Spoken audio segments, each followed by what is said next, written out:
Hello guys, welcome back to my channel drama series part 16 तक की story आपको पिछले वीडियो में बता चुकी हूँ, जिसका लिंक आपको मेरे वीडियो सेक्शन में मिल जाएगा। पिछले एपिसोड में हमने देखा था कि लिंग हान की मॉम से हान का हाथ मांगता है, तो हान की मॉम लिंग को हान का हाथ दे देती है और उन दोनों को ब्लेसिंग्स के साथ घर से विदा करने लगती है। तो हान की मॉम जाने से पहले हान को कहती है, बेटी मुझे माफ कर दो, मुझे पता है तुम्हारे साथ बहुत गलत हुआ है और मैंने जानबूझकर तुम्हें अनदेखा किया। मैं उन सब के लिए बहुत ही शर्मिंदा हूँ और मैं उन सब की वजह से खुद को कभी माफ भी नहीं कर पाऊंगी कि मेरी वजह से तुम्हें कितना कुछ सहना पड़ा।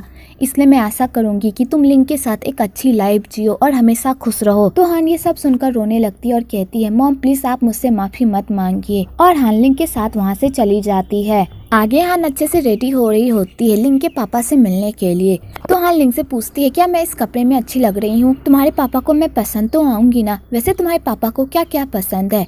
तो लिंग कहता है, तुम इतनी टेंशन क्यों ले रही हो? हम तो बस एक डिनर पर ही तो जा रहे हैं और तुम्हें उनके ओपिनियन की क्या जरूरत है? तुम वैसे ही बहुत ही अच्छी हो और किसी को भी पसंद आ जाओगी, और उन्हें नहीं भी पसंद आई तो क्या फर्क पड़ता है? तो मुझे पसंद होना बस यही काफी है। तो हान कहती है, वैसे तुम्हारे पापा किस टाइप के इंसान है? तो लिंग कहता है, मुझे भी अपने पापा के बारे में समझ में नहीं आता है कि वो किस टाइप के इंसान है।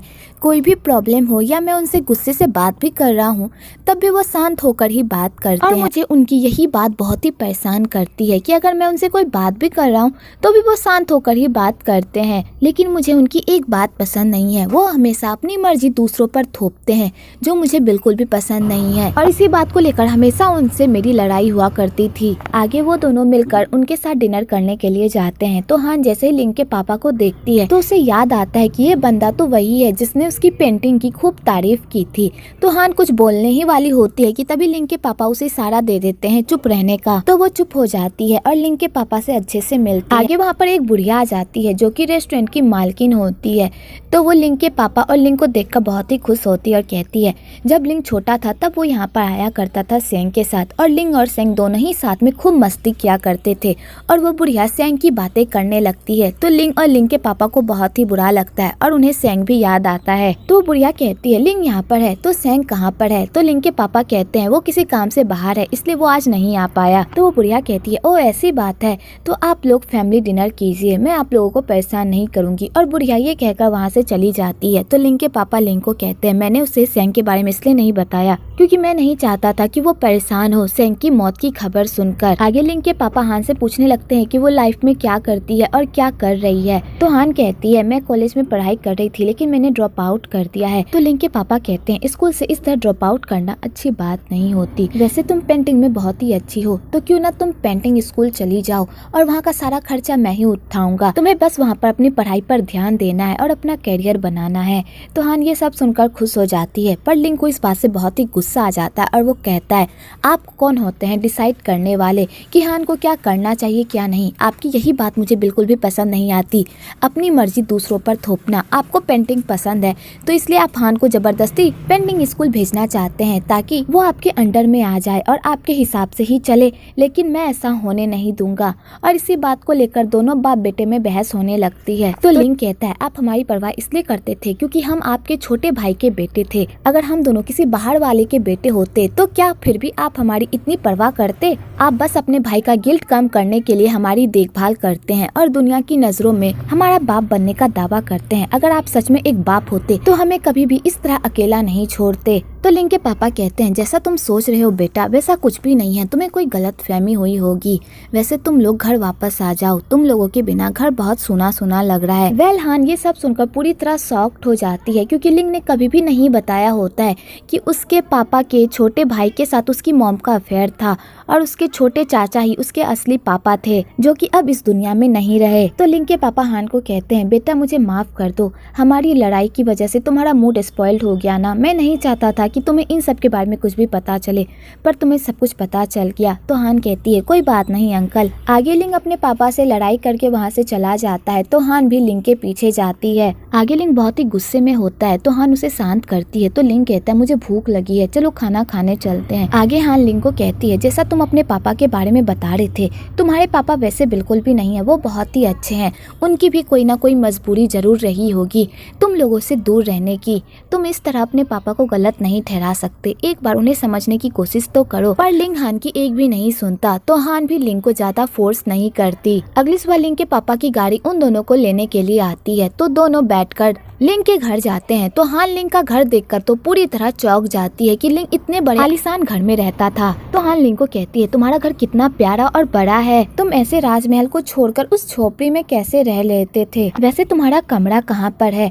तो लिंग हान को अपना कमरा दिखाता है। तो हान लिंग का कमरा देखकर बहुत ही खुश होती है और कहती है तुम्हारा कमरा बहुत ही प्यारा है। तो लिंग को वहाँ पर बहुत ही अजीब महसूस होता है क्योंकि उसने उस घर में सेंग के साथ अपनी सारी यादें बनाई थी, पर अब उस घर में सिर्फ वो रह गया है, सेंग नहीं रहा। तो हान समझ जाती है कि लिंग को बहुत ही अजीब फील हो रहा है। आगे हान लिंग को कहती है मुझे इस सेंग का भी कमरा देखना है, अगर तुम चाहो तो, अगर तुम नहीं चाहते तो मैं तुम्हें फोर्स नहीं करूंगी।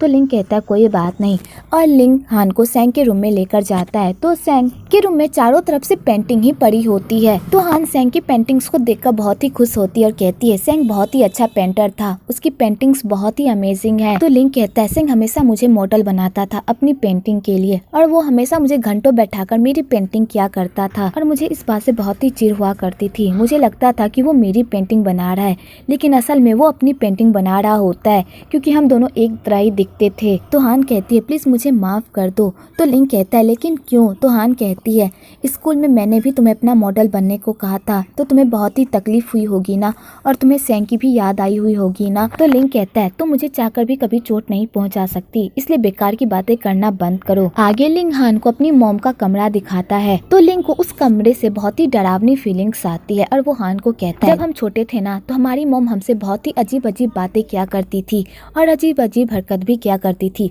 लेकिन हमें समझ में नहीं आता था कि वो ऐसा क्यों किया करती थी। और लिंग हान से बातें शेयर कर ही रहा होता है कि तभी वहाँ पर लिंग के पापा आ जाते हैं। तो लिंग के पापा कहते तुम लोग यहाँ पर क्या कर रहे हो। तो लिंग कहता है दरवाजा खुला था इसलिए हम लोग अंदर आ गए, वैसे ये दरवाजा तो हमेशा बंद रहता था ना, तो फिर आज ये खुला क्यों है। तो लिंग के पापा कहते हैं मैं ये दरवाजा जानबूझकर बंद नहीं करता था, मैंने ये दरवाजा तुम लोगों के लिए ही बंद किया था ताकि तुम लोग इस रूम में ना आओ और ना ही तुम्हें मॉम की याद आए। मैंने तुम लोगों की भलाई के लिए ही इस कमरे को बंद किया था, लेकिन अब तुम लोग बड़े हो चुके हो इसलिए तुम लोग कहीं भी आ जा सकते हो। वैसे चलो खाना लग गया, साथ में खाना खाते हैं। आगे वो तीनों साथ में मिलकर बैठकर खाना खाते हैं। तो लिंग के पापा लिंग के करीब जाने की कोशिश करते हैं, पर लिंग उनसे हमेशा रूडली ही बात करता है और खिंचा खिंचा रहता है, और हान ये सब नोटिस करती है। आगे वो दोनों सोने के लिए जाते हैं। तो हान को बिल्कुल भी नींद नहीं आती और वो लिंग को कहती है मुझे हमारे छोटे से घर की याद आ रही है, मुझे यहाँ पर नींद नहीं आ रही। तो लिंग कहता है मुझे भी आ रही है।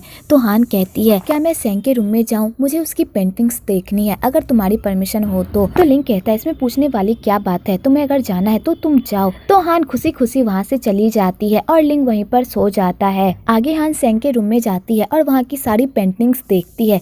तो उसे एक पेंटिंग्स में बहुत ही अजीब फीलिंग्स आती है और उसके अंदर कुछ छिपा हुआ होता है। तो हान उस पेंटिंग के अंदर से एक लेटर निकालती है और वो लेटर किसी और का नहीं बल्कि सेंग का होता है, और सेंग ने वो लेटर लिंग के लिए लिखा होता है, पर लिंग की शायद कभी नजर ही नहीं पड़ी होती उस पेंटिंग पर। तो हान उस लेटर को पढ़ती है तो उसे फाइनली पता चल जाता है सेंग ने सुसाइड क्यों की थी। उसने लिंग की वजह से बिल्कुल भी सुसाइड नहीं की थी, उसे ये बात पहले से ही पता थी कि उसके असली पापा उन दोनों के असली पापा नहीं हैं, बल्कि उनके चाचा उसके असली पापा हैं।